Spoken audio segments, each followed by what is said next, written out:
Do you ever feel like your brain makes it impossible to lose weight and get healthier? Well, it turns out you got it right, but you can change it. I'm Dr. Kashey, a PhD in biochemistry and founder of Trevor Kashey Nutrition. And diets seduce people every day. It feels pretty good when people notice you work hard and look better. It also feels pretty bad when you lapse just a little. Then for a day, then for a week, then for a month. Why did I bother with this again? Before you know it, you've lost the same 10 pounds who knows how many freaking times. With some added bonuses though, we tend to gain back more than we lose.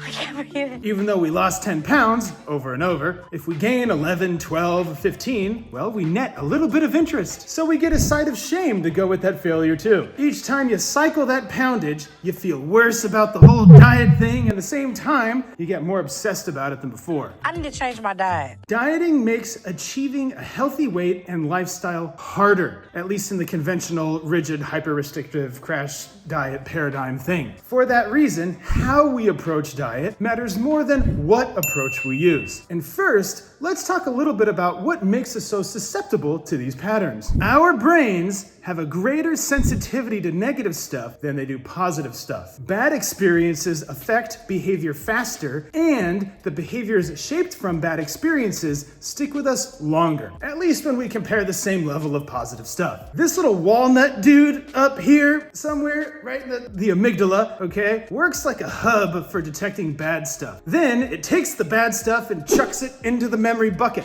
It senses good stuff too, but it just does a better job at negative stuff. Even the way we talk hints at this neural mechanic. If you take all the words about feelings and emotions and stuff, you color-coded them, say green for good stuff and red for bad stuff, you dumped them all out on the floor and then sorted them out, you'd find about 2/3 of these words describe bad emotions and experiences. Same thing goes with relationships. Dr. John Gottman concluded it takes between 5 and 10 positive interactions per negative interaction to maintain a happy marriage. Up to 10 to 1. Humans have a relationship with lots of people and things. It stands to reason this sort of lopsided negativity bias affects other relationships too. This sounds like kind of a bummer, right? Especially when it leads to packing on poundage. Well, we can zoom out and look at this from a survival perspective. It does make sense to stay more aware and learn more from bad stuff. The slow learners got eaten for lunch. You know what I mean? They actually got eaten for lunch. We survive because we do a good job at learning from bad stuff. Now, we tend to get Cranky about it. but it does make a difference. And this sort of baked-in negativity also shows with stuff like self-fulfilling prophecies and chronic stress. If we have this negative bias as a sort of biological default, well then we would expect bad stuff to happen a lot. And it turns out we do. So let's continue on that path. If you expect to fail at changing your diet, exercise, or other lifestyle pillar, then what sort of effect do you think it has on effort levels over time? Starts out pretty good, right? Then starts to fumble a bit, and then a little more, and then we fail, and the only real way we can fail, we quit. The prophecy fulfills itself. And this creates a bit of a pickle because that negative event, failing,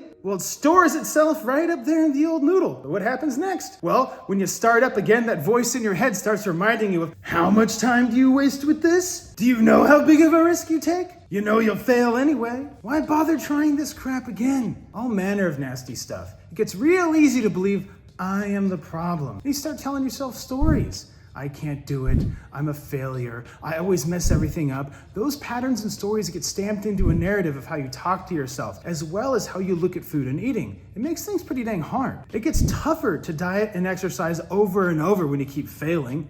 Duh. Oi, we have hope though. The self-fulfilling prophecy does swing both ways. Gosh, like 50 years ago now, important stuff came out about self-fulfilling prophecies. It showed that they, of course, predicted bad stuff, but they also predicted good results too. Health, happiness, and even success has a relationship with our beliefs and the expectations we set from them. So what does this tell us? Getting happier, healthier, and all the other amazing benefits from solid nutrition depend on what we think about food and how we think about food. And when you extend the time horizon to weeks, months, years, decades, etc., giving a damn about yourself, I love my life. by having success-oriented beliefs about your weight and health have a huge effect. It gets you from 0 to 1. Does anything work unless you start? And then it carries you from 1 to 10. The self-fulfilling prophecy fulfills on the positive side because you work harder, you work longer, you overcome more roadblocks, you handle more stress, and when you goof, and you will, as we all do, you bounce back much faster, making you more resilient.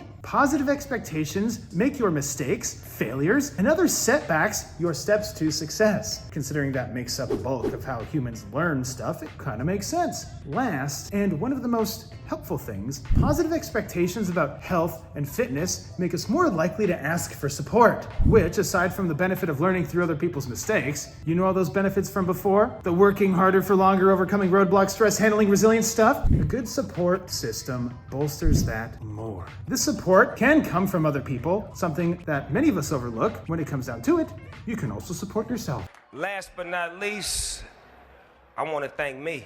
Sounds strange, and it works. We talk to ourselves all day anyway, we may as well make it useful. You can start by focusing on what you can do, what actions stack the deck in your favor. And you can start that by asking 3 simple questions. What did I do before? What can I do now? And how does that help me? Although you can do it at night, and it makes for a nice structured journaling method, I found these intentions get lost when the alarms blare and the daily hustle starts. You lose it all in your sleep. I actually recommend you use what we call the milestone method of planning at TKN. Instead of clock watching and forcing yourself to do things on top of what you already do, take advantage of the natural junction points in the day you already have. This may amount to somewhere between 3 and 5 times. Before you start working, at a work break, when the workday ends, when you wind down for the next day, before you exercise, after, etc. They take less than a minute to do, and you can use whatever method you like best. Now, Dr. Kashey has a bias towards the handwritten stuff because of something called chaining, some nerd stuff we can talk about later. In short, the phone does a ton of different jobs in our lives, both helpful and problematic, which makes things convenient, and it also means we have a bigger chance of falling back to old habits and even sabotaging ourselves. A more specific tool for the job, at least for now, keeps the focus on your positive, success-driven expectations. By doing these frequently and having these straightforward pulse checks with yourself, okay, you keep your expectations aligned with your values. Since we have some hard wiring, to focus on the negative, which then gets reinforced however many gazillions of times, these questions help shift focus. We go from away from bad stuff and towards good stuff. Even if we get exposed to the seductive allure of